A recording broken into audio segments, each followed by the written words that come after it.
5 on Your Sideline, sponsored by Universal Windows Direct. Let's go, Webster!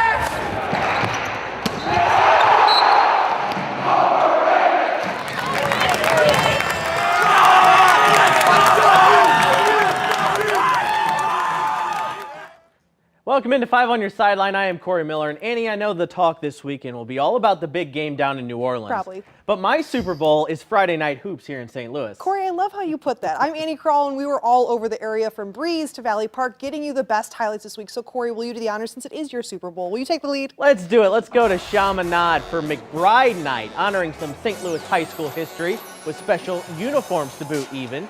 Red Devils hosted Vianney. End of the first quarter off a miss, J.D. Dorman gets the rebound, beats the buzzer for Vianney.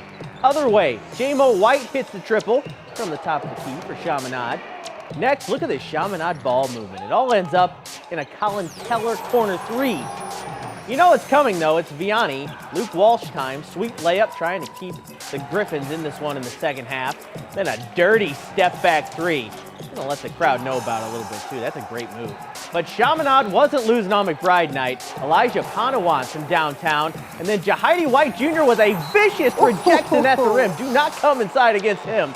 Chaminade gets the win, 84-66. An awesome girls matchup at the Bank of O'Fallon shootout. 24-3 Nashville facing host O'Fallon. Emma Berman fights through some contact, gets the finish for the Hornets. Then some nice ball movement ends with a Summer Brinkman bucket for two underneath. O'Fallon's turn though, Kenna Beringer hits one. Long range, that's good. But Nashville can play with anyone in the state. Brinkman with another finish inside, and this time an and one. That's nice, as Nashville gets the road win over O'Fallon, 59-40. The Battle of Breeze, always a fired up environment for Modern Day and Central, whether they meet on the basketball court or the football field or anything else really. Elliot Raker starts thing with a nice finish for Modern Day. Then Caden Raker says, nice last name, I can do that too, but this time for Central.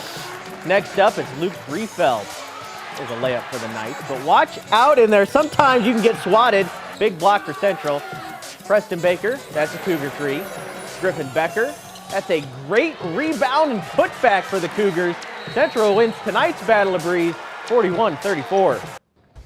Then Marquette was hosting Rockwood Summit tonight, and it was full steam ahead for the Mustangs. Marquette's Mikkel Newsome maneuvers around the arc. Presley Ingram puts it up for three. Falcons can play in the paint, though. Will Sanders puts it up. It doesn't go, but stays on it, and the perseverance pays off, gets the basket. Then Ingram hits his lucky corner again. Another deep ball. Mustangs were dialed in. Brody Owen is going to connect with Alexander Komarich underneath. That's good for two.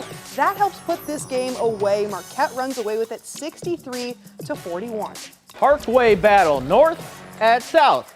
And Noah Barnes doesn't just score 23 points a game. He can make some crazy passes too. Finds Preston Cruz on the fast break for the Patriot bucket. And it's going to be Sam Duncan. That's a three from the corner for South. North's turn now. Christian Dake. Drive. A lot of contact. Jeez. Still the finish and one. Nice. No contact this time, but Dake sends another one in for North. Let's finish with another impressive pass from Barnes. No look to Parker Wolf for the layup.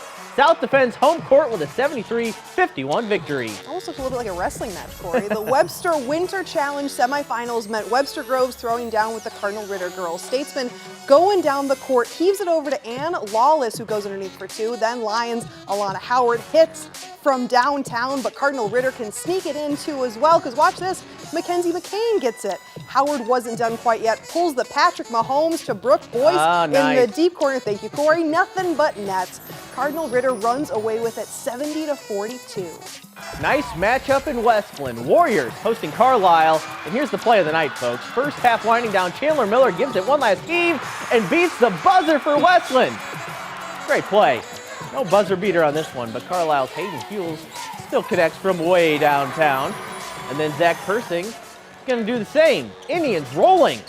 Go back to Westland, and Miller could just about hit from anywhere tonight, it looks like. Sinks another long three. This was an awesome game that came right down to the wire as Carlisle won 60-59.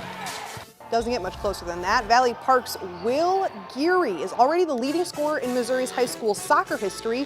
He also has over 2,000 points on the basketball court. His Hawks took on Brentwood last night. Geary kicks things off. Pretty lefty finish there.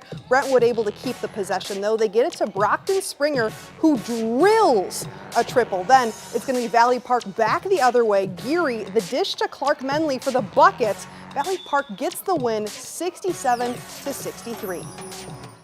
It's fun to be part of a school with a winning basketball program. It's even more fun when your school has two programs dominating the court. That's the story at Alton.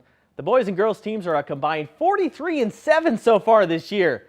The senior girls have cemented their status as the best class in Alton history, making the super sectional last season. The boys won just 6 games 2 years ago, but the Redbirds are flying high again, together. They were the first to do a lot of things. We've won pretty much every tournament we've competed in the last 4 years. And so they've kind of laid the blueprint and showed people if you stay together and you work hard, you know, you take your ups and your downs and you just trust the process, anything can happen. The standard is that, you know, we go out and play hard every game and we don't let up. Some things we did are going to go down in history. And that's really all we can ask for. It's just people to look back on the team and be like, hey, if they can do it, we can do it. That's a great time to be a Redbird fan. You know, it's like I said, I mean, I'll be honest with you, the girls, when I got here 3 years ago, that's when they started to take off, right? And it was motivation for our kids and for our program and myself and my coaching staff to get it back to where it was so we could be like them. They set the bar. When you're doing well, you got the whole city supporting you. You know, you might fall a couple games, but it's like a lot of good people in the city that supports you and builds your confidence back up. I think we can do big things. I ain't gonna say nothing that, you know, knock on wood, but I think we can go pretty far into what we got going on.